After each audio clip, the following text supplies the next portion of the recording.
Obrigado, senador. Bom, Brasília está sediando, desde o último final de semana, o 8º Fórum Mundial da Água, instalado oficialmente no dia 18, no Palácio do Itamaraty, pelo presidente Michel Temer. O ato reuniu aqui na nossa capital chefes de Estado, de governo, ministros de Estado e representantes de organizações internacionais. E é a primeira vez em mais de 2 décadas de existência do Conselho Mundial da Água, que é chamado WWC, na sigla em inglês, que o fórum é sediado por um país do Hemisfério Sul. Bom, o que eu achei muito interessante que aconteceu foi que Brasília está inovando, porque com a Vila Cidadã, que é um espaço do encontro multinacional aberto à população, é oferecido aos visitantes, crianças, jovens, população adulta, a possibilidade de participar de uma série de atividades de natureza formativa, interativa e cultural, com vistas a melhorar a utilização da água. Eu mesma ontem vi, isso eu vi na televisão, as crianças conversando, falando sobre a experiência que estavam tendo ali na Vila Cidadã, e é assim mesmo que se faz a consciência, é exatamente com brincadeiras, com possibilidades de interagir e ajudar a pensar com gente que entende mais e gente que está aprendendo. Depois de 7 edições prévias, a última que foi na Coreia do Sul em 2015, o atual fórum é considerado o fórum com mais espaço aberto para a população, que é um fato inédito. Como tal, deve ser comemorado e incentivado nas próximas atividades do fórum. Essas atividades abertas ao público, em geral, permitem ampliar o âmbito de pessoas que nós conseguimos atingir. E porque geralmente vão as autoridades, os interessados, os que já sabem. Dessa forma, muita gente começa a pensar sobre questões que não tinha pensado. Um primeiro levantamento divulgado durante a abertura oficial do fórum revelou que apenas no sábado e no domingo, 25 mil pessoas visitaram a área aberta ao público. E é assim que nós vamos ampliando essa consciência. Na instalação do evento, o presidente Temer destacou o compromisso do Brasil com as questões hídricas, enfatizando que o desafio da sustentabilidade é complexo e exige políticas coordenadas em cada país e entre todos os países também. Lembrou, isso eu acho muito importante, porque a gente esquece tudo com muita rapidez, né? O compromisso histórico do nosso país com a temática ambiental. Empenho reforçado a partir da Conferência Rio 92, senador Hélio José, e depois na Rio +20, está lembrado? Eu mesma participei de ambas. Eu quero destacar que o Brasil acaba de ampliar, né, eu diria, as áreas de preservação marinha. Eu ouvi falar pouco disso, e isso é fantástico que aconteceu, porque ganhamos 4 unidades de conservação marinhas. Isso foi uma iniciativa fantástica, um decreto presidencial, e é muito importante para todos que se preocupam com a saúde do planeta. A semana passada, eu já toquei nesse tema, no dia 14, e eu reafirmo agora, que é uma medida sensacional, porque vai garantir a um só tempo a conservação da biodiversidade, bem como a ocupação territorial ordenada na região, que hoje é suscetível a ameaças, entre as quais a pesca descontrolada, a poluição e a mineração embaixo do mar também. O decreto presidencial, que foi publicado no dia 20 de março, cria a área de proteção ambiental do arquipélago de Trindade e Martim Vaz e o monumento natural das ilhas de Trindade e Martim Vaz e do Monte Colúmbia. Elas ficam nos arquipélagos de São Pedro e São Paulo, no Nordeste, e de Trindade e Martim Vaz, no Sudeste do país. O objetivo é o de preservar não somente o que restou do ecossistema insular do domínio da Mata Atlântica, mas também os recursos naturais e a biodiversidade marinhos na cadeia submersa. Segundo o pessoal que trabalha nessa área, nós temos ali, num desses arquipélagos, uma frente fria que se encontra com o vulcão. E, a partir disso, nós temos uma determinada conjunção onde, só neste lugar, no planeta, nós temos animais com aquela configuração, animais marinhos. Inclusive, profundidade gigantesca e animais marinhos que nunca viram a luz do sol. E eu fico sempre pensando que daqui a algumas décadas, a gente nunca sabe que caminhando tão rápido agora, nós vamos ter que nos alimentar do fundo do mar.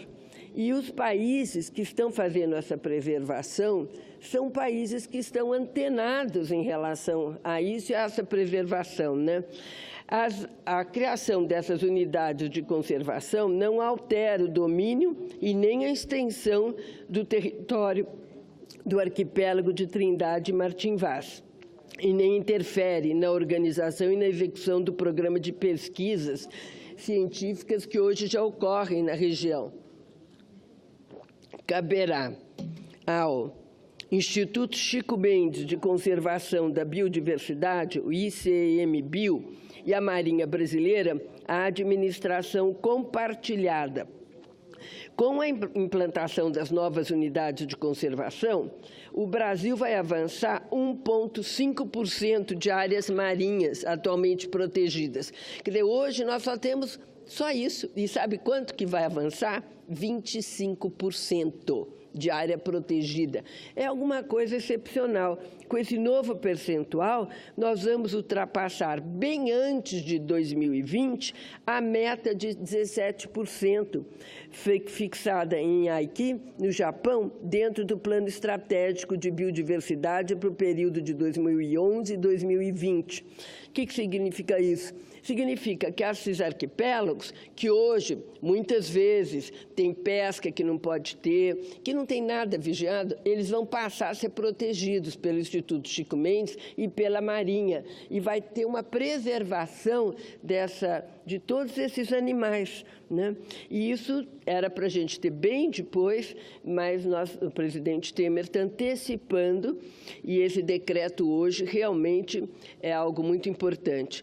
No início do corrente mês, quando o ministro do Meio Ambiente, Sarney Filho, anunciou a criação das novas unidades de conservação, a oceanógrafa norte-americana Silva Earle, considerada ícone mundial, né, de conservação, ela não titubeou em afirmar: o que o governo brasileiro está anunciando hoje é importante, não só para o Brasil, mas para toda a humanidade. Ao finalizar aqui, o assunto agora não é tão eufórico nem tão feliz, não, é um assunto pesado. Eu quero recuperar... Não, antes eu vou falar de outra coisa. Primeiro, eu ainda vou falar de coisas boas, né? Que o presidente do Fórum disse que para os países garantir a segurança hídrica necessária, segundo os Objetivos de Desenvolvimento do Milênio, na Declaração do Milênio da ONU, que é adotada por 191 Estados-membros em 2000, é preciso um investimento coletivo maciço, da ordem de 650 bilhões anuais até 2030. Sem qualquer margem à dúvida, devemos concordar, né? No sentido de que precisamos de mais vontade política de governos para garantirmos a segurança hídrica. O Brasil se recupera de uma das maiores recessões da sua história. Enfrenta sérios problemas orçamentários que todos nós acompanhamos diariamente. Ainda assim, a determinação do governo federal e da sociedade brasileira vão conseguir impulsionar nossas ações voltadas para a preservação do meio ambiente e da biodiversidade. O decreto presidencial assinado ontem é mais um gesto concreto do Brasil em direção de nossos compromissos e metas, reafirmando nossos valores e convicções. Bom, mas eu vou falar da parte que é muito triste, que já foi comentada aqui brilhantemente pela senadora Ana Amélia, pelo senador Paulo Rocha, por outros colegas, que diante de fortes chuvas, desculpa, eu estou com maior gripe, e aqui no plenário está uma geladeira. Diante de fortes chuvas na área, o Ministério Público do Estado recebeu denúncias de moradores de que a água acumulada em diferentes pontos da cidade estava avermelhada no Pará. Foi então que se descobriu a contaminação do rio Pará, causada por uma fábrica de alumínio pertencente ao grupo norueguês Norsk Hydro. A empresa, não dá para acreditar, jogou água não tratada no rio Pará, não por acaso, mas por meio de conexões ilegais, pensadas. Simplesmente incrível. O derramamento de águas residuais da Norsk Hydro no Brasil foi mais extenso do que a empresa relatou. Quer dizer, ela ainda tentou esconder.